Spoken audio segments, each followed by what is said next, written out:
گیا ان سرزمینوں سے انٹریکشن، صحابہ کا آنا، تابعین کا آنا، تبع تابعین کا آنا، اور یہاں کی سرزمین کے لوگوں کے ساتھ انٹریکشن، اسلام کی دعوت دینا، تبلیغ پہنچانا، اور یہاں کے کچھ دن قیام کرنا، یہ انٹریکشن ہند میں، سندھ میں 16، 17، 18 ہجری میں ہو گیا، اور اسپین کے اندر 27 ہجری میں عہد عثمانی رضی اللہ تعالیٰ عنہ میں ہو گیا تھا۔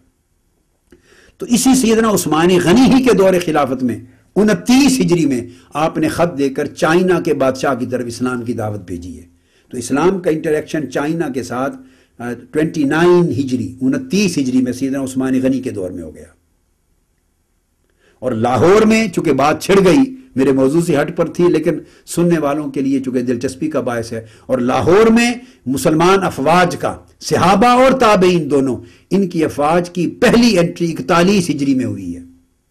خلافت راشدہ کا خاتمہ 40 ہجری میں ہوا سیدنا علی شیر خدا رضی اللہ تعالیٰ عنہ کی شہادت پر، اور 40 ہجری کے اینڈ پر بنو امیہ کی حکومت کا آغاز ہوا۔ حضرت امیر معاویہ رضی اللہ تعالیٰ عنہ پہلے حکمران ہوئے بنو امیہ کے، اور انہی کے دور میں ایک تسلسل چلا آ رہا تھا فتوحات کا۔ تو پہلی اسلامی فوج 41 ہجری 41 میں، یعنی آقا علیہ السلام کے وصال کے 30 برس بعد صرف بنو امیہ کے پہلے سال میں لاہور کی حدود میں اسلامی افواج داخل ہوئی ہیں، جن میں صحابہ اور تابعین شامل تھے۔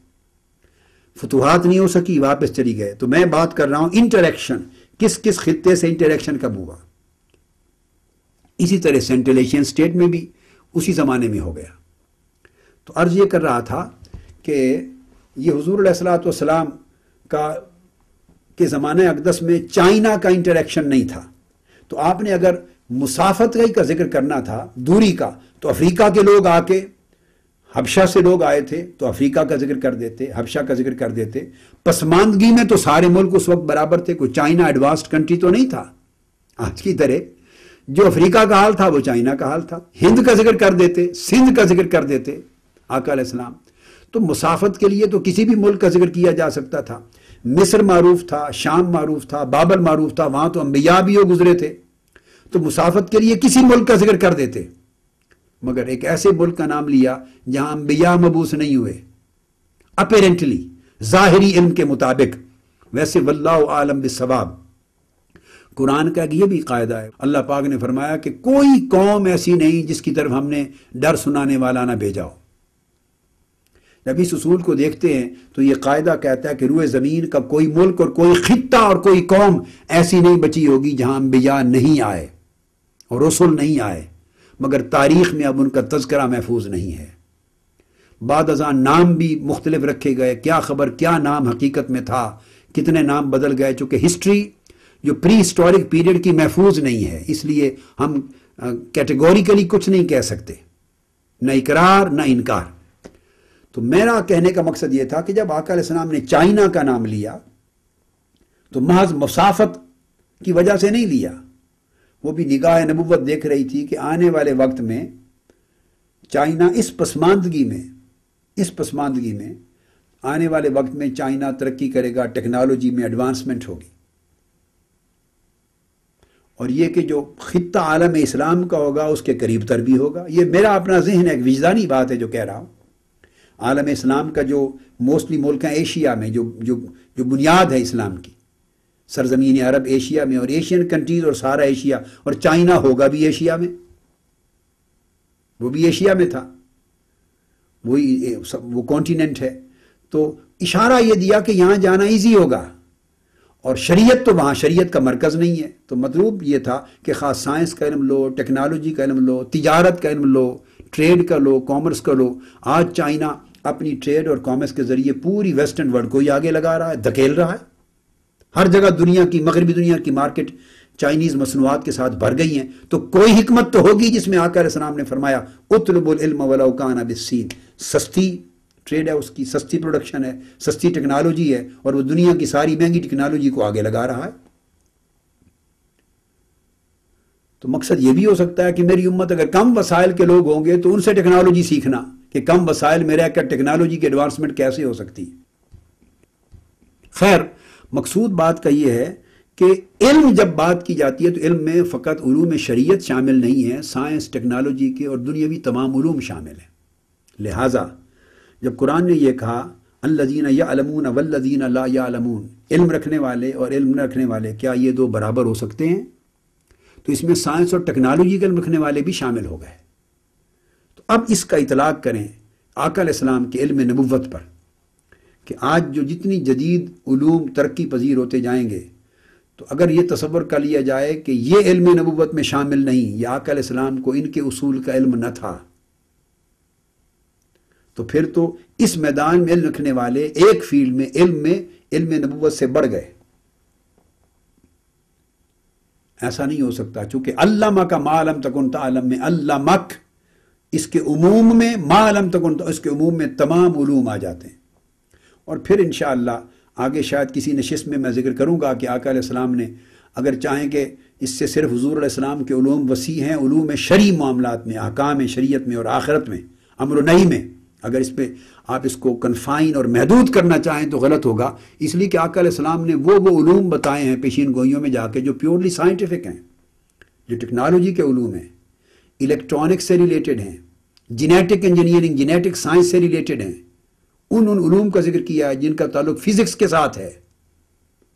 تو اس طرح کسی میدان میں بھی کوئی اگر صاحب علم معاذ اللہ علم میں آگے بڑھ جائے اور وہ علم نبوت محمدی سے خارج ہو اور وہ زمانہ بھی نبوت محمدی کے دائرے کے اندر ہو، تو یہ ہو نہیں سکتا۔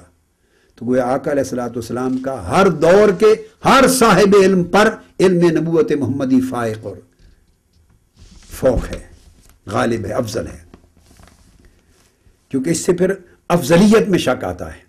اس لیے اللہ رب العزت نے فرمایا سورہ مجادلہ میں یہ بات بھی کی، یرفع اللہ الذین آمنوا منکم والذین اوتوا العلم درجات، اللہ تعالیٰ نے تم میں سے ایمان والوں کے اور جن کو علم عطا کیا گیا ان کے درجات بلند کر دیے۔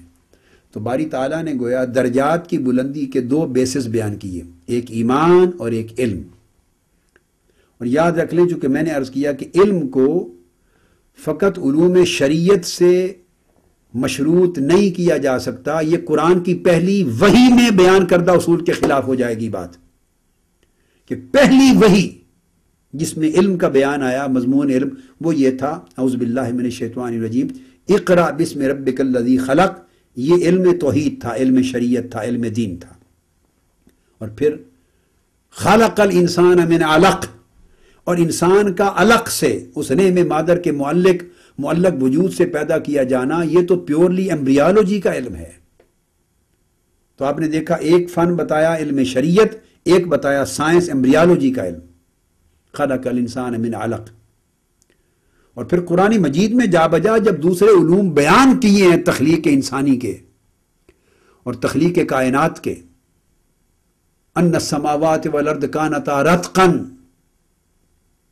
ففتقناہما، زمین و آسمان کی ساری کائنات ایک اکائی تھی، ہم نے ان کو پھوڑ دیا۔ یہ کائنات کی بگننگ کی، اس پہلے ایکسپلوژن کا علم دیا ہے، ہم ان پر آگے انشاءاللہ گفتگو کریں گے۔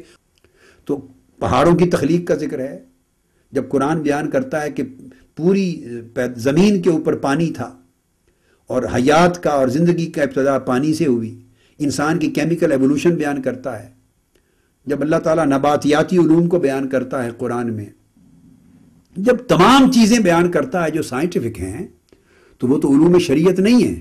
تو جب قرآن میں آ گئے تو کیا یہ قرآن میں بیان ہونے والے سارے علم نبوت محمدی ہیں یا نہیں؟ یقیناً علم نبوت محمدی ہو گئے، اور قرآن میں یہ سارے علوم درج ہو گئے، تمام علوم آ گئے۔